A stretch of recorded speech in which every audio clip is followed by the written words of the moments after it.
কিছু মিলাইয়া। তো শুরুটা হয় আমার বাসা থেকে। তো আমি বাসায় বসে ভাবতেছিলাম যে ভিসা ছাড়া কোন দেশ আছে, ভিসা ছাড়া কোন জায়গায় যাওয়া যায়। তো হঠাৎ করে আমার মাথার মধ্যে আইয়ে নেপালের কথা, যে নেপাল যাওয়া যায়। নেপাল তো ওয়ান অ্যারাইভেল ভিসা দেয়। তো আমি ফোন নিয়ে গাড়াগাড়ি করি এবং 10 দিন আগে ইয়ারের টিকিট কাইটা ফেলি, 10 দিন পর। তো আজকেই ওই দিন যেদিন আমরা নেপাল যাব। আর আজকে হইতেছে বাইরে প্রচুর পরিমাণে বৃষ্টি। মানে আমি একটা জিনিস বুঝি না, আমরা যেদিনই কোনো জায়গায় যাইতে যাই ওই দিনই বৃষ্টি থাকে, আর বৃষ্টি থাকা অবস্থায় আমরা রেডি হয়ে যাই। আর বাইরে আয়া দেখি যে অবস্থা প্রচুর খারাপ, ঝিরি ঝিরি বৃষ্টি পড়তেছিল। আর রাস্তাঘাটের অবস্থা বলতে গেলে প্রচুর খারাপ, কাদামাটি দিয়ে মাখা মাখা অবস্থা।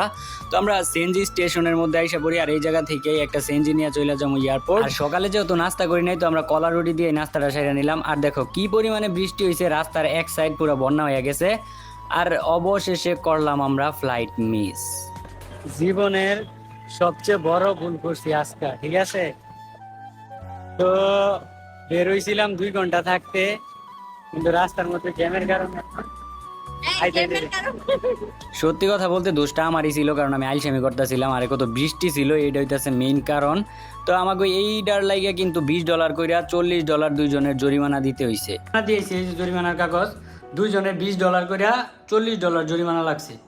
তো এরা যখন দেখছে বেলেন্ডার মধ্যে 2টা সিট খালি, তো এরা কি জিনিসটা কি বুঝে নাই যে 2টা মানুষ এখন পর্যন্ত আয় নাই, তা আমগুলো লাগে একটু হারাইবো না? 10-15-20 মিনিট দাঁড়াইলে কি এমন ক্ষতিটা হয়ে যায় রাতের বেলা। তো আমার চুলগুলা প্রচুর পরিমাণে বড় হয়ে গেছে, যার কারণে ভালো লাগতেছিল না, একদম নেশাখোরের মতো লাগতেছিল। তো আমি কি নেশাখোর, আমি এত বড় চুল রাখবো গিয়ে লেগিয়া? তো ভাবতেছি যে একদিন যেহেতু আমার হাতে সময় আছে, তো চুলগুলা যে কাইডাই। ওই দেখো আমরা সবাই কামলা, কোনো না কোনো দিক দিয়ে আমরা সবাই কামলা। আমি কামলা খাটি, আমি মনে করো দাও ময়লা কই, এই যে দেখো এই যে ময়লার ব্যাগ, এটা দেখছো? আরে আমার তো কইবো মানছে আমি শপিং করে লয়ে যাইতাছি। বাহ, দেখছো এটা ময়লার ব্যাগ, মানুষ কইবো এটা লয়ে লিফট দিয়ে দাও মুলা। তো নিচে পড়ি, আর বাসার নিচেই আছে সেলুন। চুলগুলা কাইডা ভালো কইরা দেখতে ভালো লাগবো। আমি আসলে 2-1 দিন আগে কিন্তু চুল কাটছি, কিন্তু চুল কাটাটা আমার কাছে ভালো লাগে না। আমার মনে হয় যে আরেকটু ছোট করলে আমার ভালো লাগবো। তো দেখো, তো মিডিয়াম পর্যায়ে চুলগুলা রাখলে ভালো লাগে। তো আমার কাছে এখন ভালো লাগতেছে মোটামুটি। বড় থাকলে আসলেই নেশাখোরের মতো দেখা যায়। তো তারপরের দিন সকালবেলা, তো আজকে কিন্তু কালকের মতো আমরা আর ভুল করি না, আজকে সকাল সকালই ঘুম থেকে উঠছি। আর এখন রওনা দিয়ে দিব, 8টা বাজে গেছে গা। কালকে দেখছি তো একটু দেরি করার কারণে আমাগুলো কি হইলো। তো আজকে আর কালকের মতো ভুল করি নাই, আজকে আমরা সকাল সকালই ঘুম থেকে উঠে পড়ি। আর সকাল সকাল ঘুম থেকে উঠে আমরা পড়ি এয়ারপোর্ট। আর আজকেও কিন্তু আমরা জ্যামের মধ্যে পড়ছিলাম। তো জ্যামের মধ্যে পড়া আমাকে চিন্তাই হইতেছিল যে কালকের মতো অবস্থা হয় কিনা আবার আমাকে, কিন্তু না, আল্লাহর রহমতে আমরা সঠিক টাইমে পৌঁছাইতে পারছি এয়ারপোর্ট। তো তারপর আমরা যখন বাসের মধ্যে উঠলাম, তো এই জায়গায় আমার স্কুল লাইফের কথা মনে পড়ে গেছে। দাঁড়ায় দাঁড়ায় আমরা ফ্লাইটের কাছে আসি। তো ফ্লাইটের কাছে আসার পর দেখলাম যে প্রথম গেট দিয়েও মানুষ ঢুকতেছে, দ্বিতীয় গেট দিয়েও মানুষ ঢুকতেছে। তো আমরা এই জায়গায় দাঁড়ায় থাকি কিছুক্ষণ, তারপর আমরা ফ্লাইটের উঠি। তো এই জায়গায় ডিসপ্লের মধ্যে দিতেছিল সতর্কবার্তা, আর তারপরে উইরা চললো প্লেন। আর এদিকে নেহা খেলতেছিল অফলাইন গেম। তো একটা সময় এসে আমি নিজের ঘুমন্ত অবস্থা থেকে জাগ্রত অবস্থায় উপস্থিত করি। আর আমি কই যে এত তাড়াতাড়ি আয়া পড়ি নেপাল। তো এখন আমাকে এয়ারপোর্টের মধ্যে সর্বপ্রথম কাজ হইতেছে আমাকে ওয়ান অ্যারাইভেল ভিসা সাবমিট করতে হইব। তো এই জায়গায় 5 থেকে 10 মিনিট সময় লাগছে, আমরা ওয়ান অ্যারাইভেল ভিসা সাবমিট করে নিলাম। তো এখন করতে হইব আমাকে মানি এক্সচেঞ্জ। তো মানি এক্সচেঞ্জ যখন করতেই তারা কইতেছে যে বাংলাদেশি টাকা চলতো না। তো এটা তো আমার আগে জানা ছিল না। তো ওরা কইতেছে যে বাইরে যায় ট্রাই করেন। তো আমরা বাইরে এসে পড়লাম, আর এই জায়গায় আমরা আমাকে ড্রাইভারের খুঁজতেছিলাম। তো এক পর্যায়ে ড্রাইভারে পেয়ে গেলাম, আর আসলাম আমরা গাড়ির মধ্যে। আর ড্রাইভার এই জায়গায় আমার কাছ থেকে শুনতে চাইতেছিল একটা বাংলাদেশি গান। না, বহুত পুরানা গান है ট্রেডিশনাল है। লালন ফকির ভেবে বলে সদাই, ওই প্রেম যে করে সে জানে, ওই প্রেম।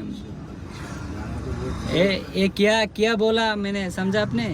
नहीं समझा। मैंने बोला वो प्यार जो करता है वो जानता है, जो वो प्यार करता है वो जानता है, ওই প্রেম যে করে সে জানে। আর মানি এক্সচেঞ্জের বিষয়টা কিন্তু আমার প্যারা দিতেছিল। আচ্ছা, আমরা মানি এক্সচেঞ্জ করে, আর সবচেয়ে বড় ভুল এইবার করে লাইছি গাইজ আমি, যেটা কিনা আমার আগে কার্ডের মধ্যে ডলার ছিল, কিন্তু এখন আমার ওই কার্ডের মধ্যে ইন্ডিয়া খরচ করে ফেলছি ডলার। তা আমার কাছে যা আছে সব হইতেছে বাঙালি টাকা। তো এই জায়গায় যে মানি এক্সচেঞ্জের দোকানটা আছে, এটার মধ্যে যাই দেখি মানি এক্সচেঞ্জ করতে পারি কিনা। তো ওদের কাছেও কইলাম, রিকোয়েস্ট করলাম, তো ওরা কইতেছে যে বাংলা টাকা চলতো না। তো আমার কাছে 1,000 রুপি ছিল, ইন্ডিয়ান 1,000 রুপি, আর ওইটাই এক্সচেঞ্জ করি, আর ওইটা থেকে আমার দিছে 1500 নেপালের টাকা দিছে। তো এই টাকাটা নেহার কাছে ছিল, যাক যতটুকু হয়েছে এটা দিয়ে ভালো পরিমাণে একটা ব্যাকআপ পাবো, আর আগে থেকে তো সবকিছু করাই আছে। আর তারপর বলতেছিল ড্রাইভার বলতেছিল যে ওনার নাকি চা না খাইলে হয় না, তো ওনার একটা চার দোকানে নিয়ে আসলাম, উনি আমার নিয়ে আইছে, আমরা আয়া পড়লাম আমাকে রিসোর্টের মধ্যে। তো আমাকে রিসোর্ট হইতাছে এইটা।